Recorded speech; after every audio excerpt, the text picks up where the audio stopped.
Hey guys, it's kind of weird to be doing my final presentation with a video recording, but I'm getting COVID tested tonight, so it's almost a perfect end to a very weird semester.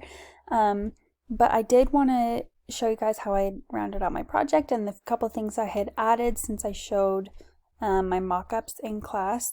I also wanted to kind of show you what exists already for Jazz merch, and then I think that gives even a better idea of what I changed and the gap that I saw that could be filled with some other ideas. So these are the kind of things that they have right now. To me, everything looks very masculine. Well, maybe not the Disney ones, but I see a lot of logo stamping and not a lot of originality. And that was kind of the first thing that I wanted to focus on with my project. And I also wanted to add in some design that could be a little bit more female-centric. You don't usually see that with sports branding, and I thought that would be a fun twist for this project. So I ended up focusing on the next generation of Utah Jazz branding, and I won't read everything here, but I'll just kind of tell you what the main points are. I feel like the Utah Jazz are one of the most underestimated teams in the league. I think that people kind of forget that Utah exists, and we're not the Lakers, we're not the Knicks, but we are a good team, and there is a lot that the team offers, and I think that we could show more of that with the branding. The past 10 years have kind of been huge for the Jazz as a team. They got their new coach around like 2014. In 2015, they got the new Vivint Smart Home Arena. Now they have new owners, which is Ryan Smith with Qualtrics, and Dwayne Wade is an investor now.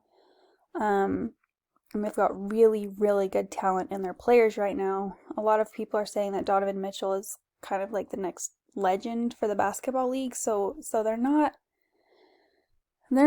team to scoff at. And this year they were actually the first basketball team to get a spot in the playoffs. So there's a lot to work with, and I think that they could step up their branding. They really need a modern rebrand to cater to the new modern fan that we're dealing with. The league has changed a lot in the recent years, and something that I'm noticing is that basketball fans today are more plugged in with social justice, they're more plugged in with charity, and thanks to social media, you can be a lot more connected to the players. So I think that they can go a new direction with their branding to kind of incorporate these things, and I decided to focus on illustration as the medium for what I'm doing. The biggest gap that I'm seeing right now in their current branding and what I think they should be doing is everything looks very traditional as far as sports branding goes, and I think that more and more you're seeing younger fans, and also more and more women. So I think they really need to give their branding a youthful facelift, and I think that that's something that illustration can definitely do. So this is kind of a new logo I've created for them. They do already have a logo that's the state of Utah, and it's got the basketball lines, but I have redone it to have the lines going a different direction, and then also this heart in here, so it's kind of, Utah loves basketball.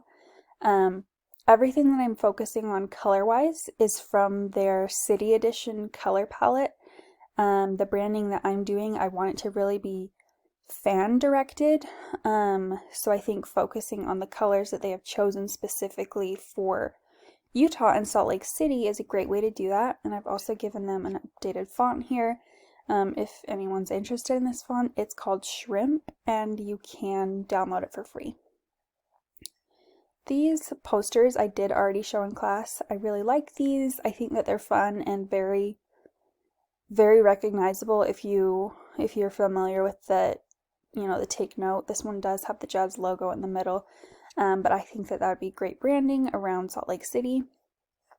This is another court design that I have given them. It says where the nice guys play. That's something that I really wanted to key into with them, because I think that one of the coolest parts about the team is that they are so involved with the fans. You see Donovan giving away his shoes every game. I know they do a lot of charity work. There was a time when somebody drew a picture of Rudy Gobert and he drew a picture back and sent it to them. So I just think that there's a lot of back and forth with the Jazz players and the fans, and I think that'd be a cool thing to highlight more and more in their marketing. The Fold for the Fight is kind of a charity initiative that I wanted to work on. Since we had to make posters anyway for class, I was coming up with a way to give those posters meaning in the context of my project. Five for the Fight is a charity that the Utah Jazz do, and it's to raise money for cancer research. And I thought that they could sell $5 fold-out posters, and all of that money could go toward the Five for the Fight charity that they do. This is something that I think that they should emphasize more in their marketing. They are the only team in the league that has a charity patch on their jerseys instead of an advertising patch. And I think that's a really cool thing that more people should know about. Then the last part of my presentation is some merch that I've done for them. I put all of these merch concepts on t-shirts, but they could be used on posters, stickers, stickers for like cars or whatever. I like the idea of having coordinating shirts that the fans and the players would wear. So the fans would wear one that says home is where the court is, and the players would wear one that says home is where the fans are. I think that would be a cool way to connect the two groups and have some continuity there. And then I showed this one in class already, and this is the same design that was on the court for where the nice guys play. And then this is with that new heart logo that I did for them. So that's my full project for now. I have a lot of other ideas that I would like to do. I think that there's like a lot that could be done with some motion graphics with this logo. I thought that maybe a ball could bounce and then kind of like flatten down into the shape, but I don't know how to do motion graphics art, so I didn't do that, but it's an idea for another person if they know how. But I really liked getting to know all of you this semester. I love doing this project, and I hope that everybody has a great time with transferring their skills from this class into jobs or hobbies, and good luck to all of you.